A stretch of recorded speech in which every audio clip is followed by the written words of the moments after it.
This question asks about whether the profession should have a response to the global loss in biodiversity. I think it's important for the RCVS to recognise that there is a global issue going on and we all have a role. But personally, I think this is something that each one of us as individuals is responsible for.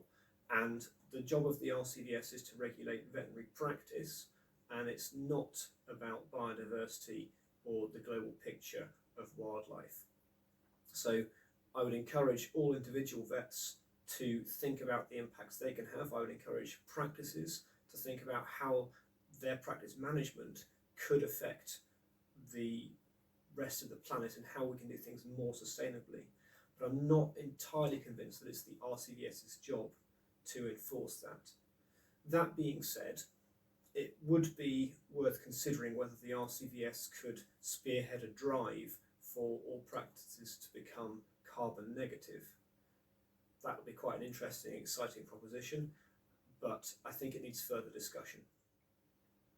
There was another question regarding the labelling of meat, so whether I think we should be supporting mandatory labelling of whether meat has been stunned or not stunned prior to slaughter.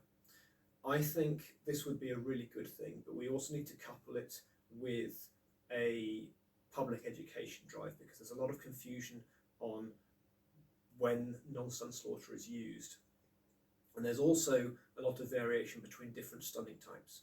So it's not as black and white as we just label everything as stunned or not stunned, but I do think we need to have tighter regulation on how things are displayed and what information clients or consumers, are given regarding the meat they purchase.